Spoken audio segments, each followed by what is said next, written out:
Bonjour ou bien le bonsoir. Aujourd'hui, on va parler du Sanitarium de Dreux.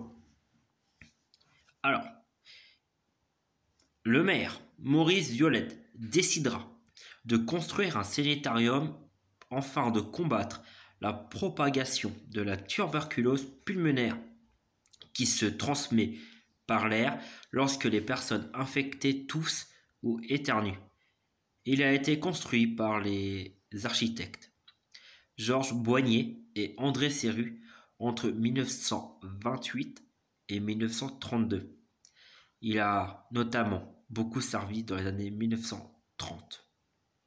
La composition du lieu. Le sanitarium est construit tout en longueur. Les pavillons mesurent 160 mètres de long pour une dizaine de large, afin de profiter du soleil plein sud, car là-bas il est soigné par le solarium, donc c'est-à-dire par le soleil. La clinique Lénac, en l'honneur de René Lénac, inventeur du stéthoscope, et a été transformée en centre maternel des Babuissons. Le pavillon Pasteur, en l'honneur de Louis Pasteur, fondateur de la microbiologie. Le premier bâtiment administratif est sur 2 étages, entouré de 2 ailes et d'un étage. Le pavillon plus toute l'aile gauche mesure plus de 370 mètres de long. Le pavillon Clémet, nommé en l'honneur de Albert Clémet, inventeur du vaccin contre la tuberculose. Il est structurellement similaire au pavillon Pasteur. Derrière le bâtiment principal se trouve la grande salle, le théâtre et l'observatoire. Le pavillon Koch, nommé en l'honneur de Robert Koch, fondateur de la bactériologie. Le préventorium, il est souvent appelé Préventarium Thérèse Violette en l'honneur de la femme de Maurice Violette. En 1933, plusieurs patients se seraient plaints de saignements vaginaux qui restent inexpliqués malgré les examens des médecins. En 1935, la maison de convalescence pour femmes est construite. C'est durant ces années que le sanitarium est à son apogée, si on peut dire. Il avait une capacité d'accueil d'environ de 1000 personnes. Même si ce nombre ne sera jamais atteint, les patients, en majorité des enfants, pouvaient y rester plusieurs années. Il s'agissait néanmoins avant tout d'une mesure d'éloignement. Les patients, ils étaient soignés presque uniquement par le soleil. Conçu pour être un bâtiment moderne, il devient petit à petit un mouroir. En 1940, le bâtiment ne fonctionne qu'un tiers de ses capacités, présageant déjà le déclin du lieu qui arrivera bien des années plus tard. Natif de la région de Saint-Lourd de Massoir en Lorraine, Gabriel Roche, ex-interne des hôpitaux de Paris, a son premier contact avec le sanitarium de Dreux. En tant que malade de la tuberculose, entre parenthèses, il faut savoir que environ 20% des étudiants en médecine étaient tuberculeux. Dès qu'il occupe les fonctions du directeur, à partir du printemps 1941, c'est-à-dire quelques mois après l'instauration des premières lois anti-juifs par le régime de Vichy, le médecin rentre en résistance. Il rentre dans le groupe national Libération Nord. Il était au sein d'un petit groupe de membres venant principalement du cercle laïque et de l'auberge de jeunesse. Entre 1942 et 1943, il évite la mort à plusieurs juifs en faisant de faux certificats pour garder ses malades. Nous pouvons citer le docteur Albert Eppner qui avait contracté la tuberculose alors qu'il alors qu'il exerçait dans son cabinet à Léon. Le docteur Roche l'hospitalisera. Le docteur Ebner, qui devait avoir des insufflisations de son pneumothorax périodiquement et couvrit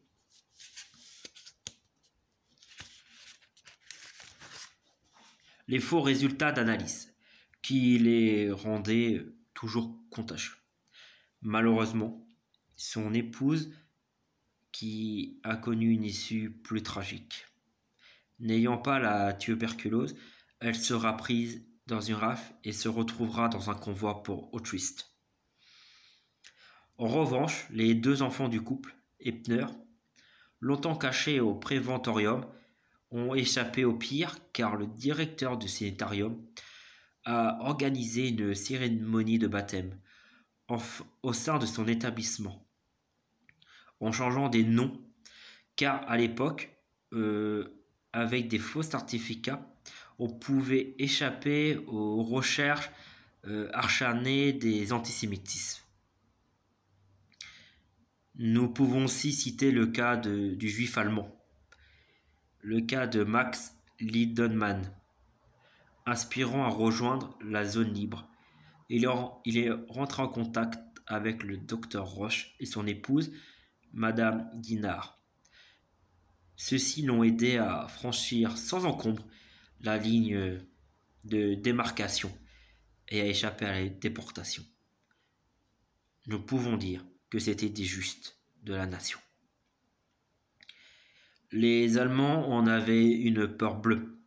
Ils n'y venaient pratiquement jamais. Les enfants de Gabriel Roche avaient interdiction d'aller au sanitarium. Ils possédaient une maison juste à côté. Tout contact avec les malades était interdit. Il ne fallait parler à personne au risque de contracter le virus. À l'époque, il n'y avait aucun remède. Ce n'est qu'après la guerre qu'on a découvert l'antibiotique de Rimifion vers 1948-49. Le frère de Monsieur Roche avait eu le virus comme sa mère et son beau-père. Il avait parfois recours à une théracoplastie destinée à affaisser votre cage thoracique ou un pneumothorax pour soulager la douleur. Dans les années 1950, le sanitarium devient obsolète avec l'avancement de la médecine. En 1956, il est progressivement désinfecté, mais sert d'abord de maison de retraite, puis d'institut médico-pédagogique de 1962 à 1980. Jusqu'à la fin des années 80, il sert surtout à accueillir des patients souffrant de maladies rares. Le site est fermé en 1990, puis racheté par la ville de Dreux en 1999 pour 1 franc symbolique. Beaucoup de mystères entourent le sanitarium. Il est classé comme lieu phénomène paranormal par de nombreux chasseurs de fantômes. Une légende raconte qu'une jeune fille de 14 ans se promènerait toujours dans les lieux. Mais ce sanitarium est également connu pour une tragique histoire. Le vendredi 10 juin 2016, alors mes sources qui vont suivre, je les ai trouvées sur l'Écho républicain et sur la Nouvelle République du Centre. Le vendredi 10 juin 2016, Florian Terrasson fête ses 19 ans avec ses 14 amis. Vers 23h, ils décident d'aller faire un tour au sanitarium de Dreux. Ils sont alcoolisés. Il s'éclaire à la lumière de leur portable. Ils ne devaient pas se séparer. Florian s'écarte du groupe. Peut-être pour se cacher, explique un de ses amis. Mais il n'avait pas de lampe. Il se serait engagé dans un couloir à l'aveugle. Tous ont entendu un bruit sourd. Florian fait une chute de 14 mètres escaliers en colimaçon. Gravement blessé à la tête, il a été secouru par ses amis en entendant l'arrivée des secours.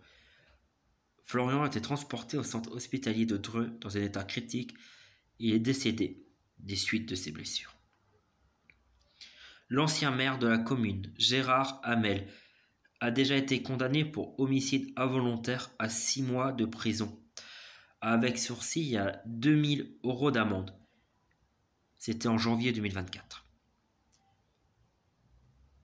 A été condamné par le tribunal administratif d'Orléans à verser 38 000 € à la famille du jeune homme décédé dans cet accident. Il sera finalement relaxé en septembre 2024. Après la marche blanche, en l'honneur et en souvenir de Florian, la mairie annonce des mesures d'urgence afin d'empêcher l'accès du site. C'est en 2021. Des murs en tôle entourent l'ensemble du site et lors du conseil de Dreux, le 1er octobre 2021, les élus ont voté à l'unanimité la cession du vaste complexe à des opérateurs privés pour la somme de 950 000 €. Enfin, millions.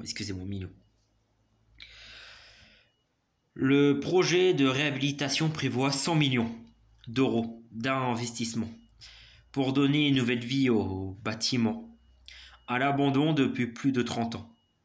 Le site devrait accueillir des appartements familiaux, des jardins, un pôle hôtelier, restaurant, hôtel de luxe, spa, espace de co-working, et résidence d'artistes, ainsi que des écoladages. La livraison des 228 appartements serait effective d'ici la fin de l'année 2025. L'entreprise Bouygues, en charge du chantier, a déjà réalisé de nombreuses opérations de nettoyage dans le bâtiment. On peut citer l'évacuation de gravats et le nettoyage du site. Le complexe du Cinétorium a été inscrit partiellement au titre des monuments historiques en 2022. Je vous souhaite une très bonne fin de journée. À très bientôt.